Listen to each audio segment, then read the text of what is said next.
पहले देहरादून के दून अस्पताल में नवजात शिशु का भ्रूण मिलने की घटना पर एसएसपी अजय सिंह ने निरीक्षण किया। निरीक्षण के दौरान एसएसपी को अस्पताल परिसर में कई खामियां मिली।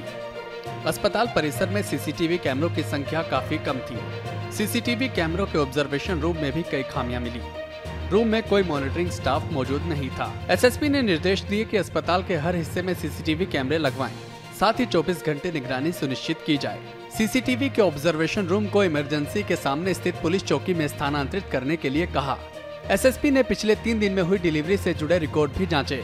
रिकॉर्ड चेक करने पर पता चला कि 3 दिन में दून अस्पताल में कुल 41 महिलाओं की डिलीवरी हुई थी, जिसमें 40 बच्चे स्वस्थ पैदा हुए और 1 बच्चा मृत पैदा हुआ, जिसके परिजन थाना क्षेत्र बसंत विहार के थे और परिजनों द्वारा उसका अंतिम संस्कार किया गया। बसंत विहार पुलिस ने जांच कर इसकी पुष्टि की है।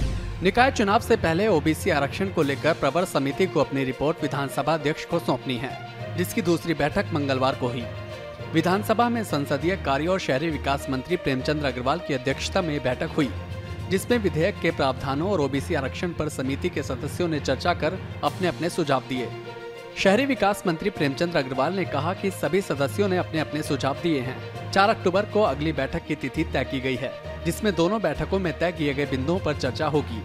बता दें कि 18 सितंबर को पहली बैठक हुई थी, जिसमें कांग्रेस के विधायक शामिल नहीं हुए थे। समिति को रिपोर्ट देने के लिए 1 महीने का समय दिया गया है। 8 अक्टूबर से पहले समिति को विधानसभा अध्यक्ष को अपनी रिपोर्ट सौंपनी है। चमोली के जोशीमठ विकासखंड के माड़ा गाँव का केंद्र की योजना के लिए हुआ चयन। केंद्र सरकार की ओर से शुरू की गई प्रधानमंत्री जनजातीय उन्नत ग्राम अभियान के तहत माड़ा गाँव को चुना गया है। इस योजना से जनजातीय बाहुल्य वाले इस गांव में जनजातीय समुदाय की सामाजिक आर्थिक स्थिति में सुधार की दिशा में महत्वपूर्ण काम होंगे। जनजातीय समुदायों की सामाजिक आर्थिक स्थिति में सुधार के लिए 25 कार्यक्रम शामिल किए गए हैं, जिन्हें केंद्र सरकार के 17 मंत्रालयों के माध्यम से क्रियान्वित किया जाएगा। पौड़ी के पाबो ब्लॉक का चैड़ तल्ला गाँव 30 सालों से सड़क के लिए तरस रहा है।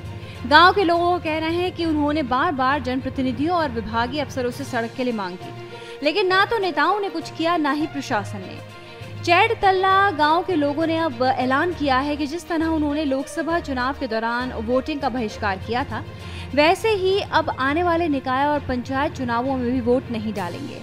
2027 में होने वाले विधानसभा चुनाव का बहिष्कार करने का भी गाँव के लोगों ने मन बना लिया है।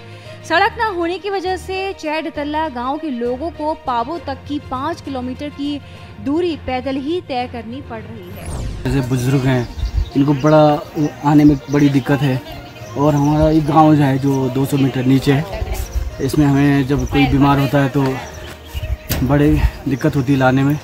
और हमने विधायक जी से भी बोला था, 2-3 बार हम पौड़ी चले गए, केवल हमें आश्वासन मिल रहा है, आश्वासन के सिवा और कुछ नहीं मिल रहा है। जो लोकसभा चुनाव हुए थे, हमने उसमें भी बहिष्कार किया था, और जो आने वाले लोग ये जो चुनाव हैं उसमें भी हम पूर्ण तरह से बहिष्कार करेंगे। लोकसभा चुनाव का भी बहिष्कार किया, क्योंकि हमारी रोड लिंक नहीं हुई है, पक्की भी नहीं हुई। 30 साल पुरानी रोड है ये। हम इस समय जो ये होगा, क्या नाम कहते हैं, पंचायत राज चुनाव, इसका जिला पंचायत से लेके क्षेत्र पंचायत से लेके प्रधान से लेके इसका पूरा बहिष्कार होगा, और आगामी विधानसभा चुनाव का भी बहिष्कार होगा। 200 मीटर पैदल आना पड़ता है नीचे से। कोई भी सामान लाएंगे तो वो मतलब सिर में ले जाना पड़ता है, परेशानी होती है सिलेंडर की, बच्चों की, बीमार आदमी की, मतलब बहुत ही दिक्कत है। हम गांव में परेशान रहते हैं। हल्द्वानी में नशे के खिलाफ महिलाओं ने संभाला मोर्चा।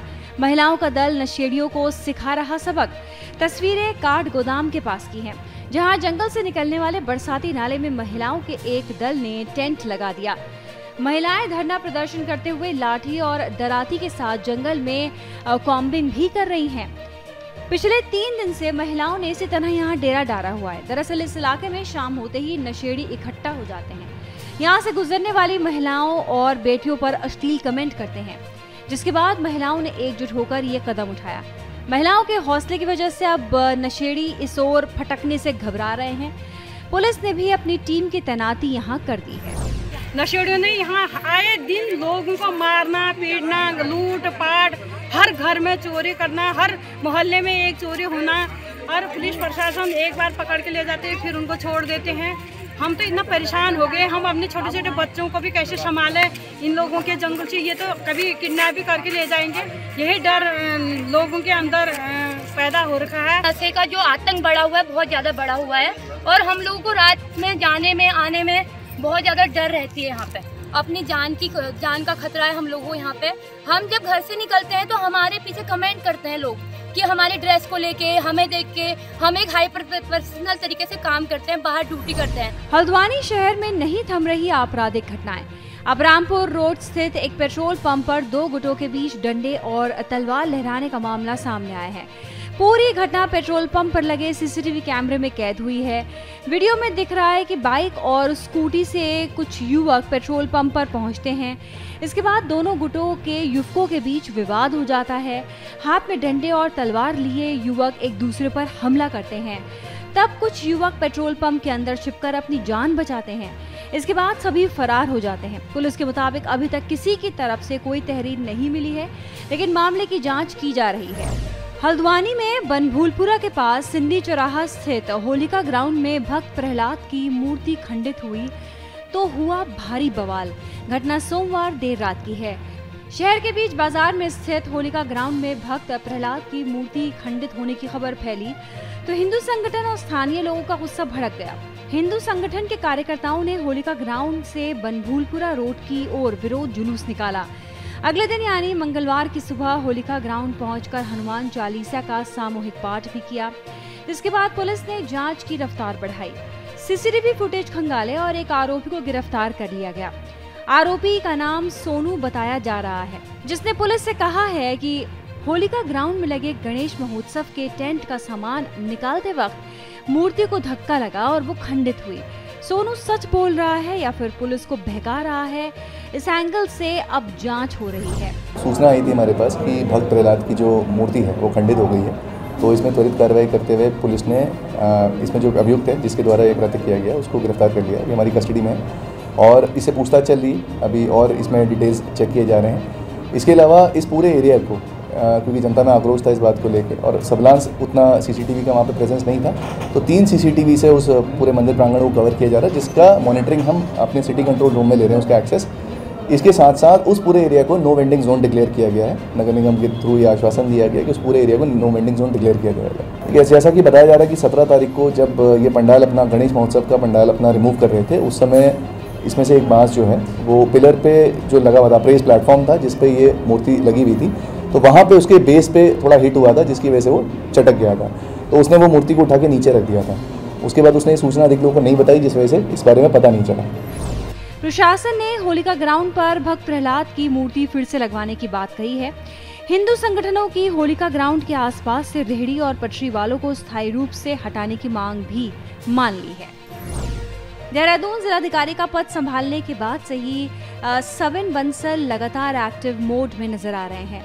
डीएम सविन बंसल ने अब जिले के स्कूलों की स्थिति सुधारने का भी बीड़ा अपने हाथ में ले लिया है। सविन बंसल ने निर्देश जारी किया है कि कोई भी बच्चा स्कूलों में जमीन पर बैठा ना दिखे, स्कूलों में चौक वाला ब्लैक बोर्ड भी ना दिखे, हर स्कूल में डिजिटल स्क्रीन अनिवार्य हो, साथ ही हर क्लासरूम में कम से कम 2 LED बल्ब होने चाहिए। आपको बता दें कि अल्मोड़ा और नैनीताल जिले के डीएम रहते हुए भी सविन बंसल ने स्कूलों की स्थिति सुधारने के लिए कई बड़े कदम उठाए थे।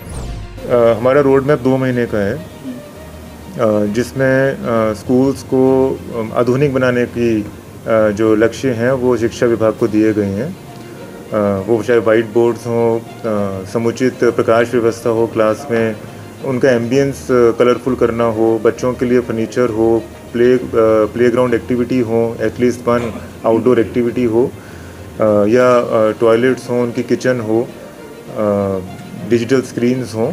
सो इसमें रोड मैप ऑलरेडी हमारा रेडी हो गया है, वो प्रसारित भी कर दिया जाएगा। 23 सितंबर 2024 ये तारीख उत्तराखंड वासियों के लिए गौरव की तारीख बन गई है, जब अयोध्या में विराजमान श्री राम लला दिव्य विग्रह को देवभूमि के शुभ वस्त्रम से सुशोभित किया गया। ये शुभ वस्त्रम उत्तराखंड की विश्व विख्यात और पारंपरिक एपण कला से तैयार किए गए हैं। इन शुभ वस्त्रम को देवभूमि के कुशल शिल्पकारों ने तैयार किया, जिसके बाद सीएम धामी ने इन्हें अयोध्या के श्री राम मंदिर में भेंट किया। शुभ वस्त्रम से सजे सवरे श्री राम लला का वीडियो सीएम धामी ने अपने एक्स हैंडल पर भी शेयर किया। उत्तराखंड में मानसून के कमजोर पड़ते ही गर्मी ने फिर सितम ढहाना शुरू कर दिया है। पिछले 4 दिनों से बारिश नहीं होने से देहरादून में तापमान 36 डिग्री के पार पहुंच गया है। ऐसा कई सालों बाद हुआ जब सितंबर के महीने में तापमान 36 डिग्री के पार गया है।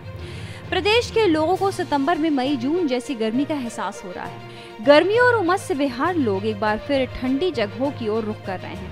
मौसम विभाग का कहना है कि उत्तर पश्चिमी हवाएं नहीं चलने और आसमान साफ होने की वजह से चटक धूप निकल रही है, जिससे तापमान में 4 से 6 डिग्री की वृद्धि देखी जा रही है। हालांकि 25 से 26 सितंबर से एक बार फिर रेन थंडरस्टॉर्म एक्टिविटी बनने से प्रदेश भर के अधिकतर हिस्सों में बारिश देखने को मिलेगी।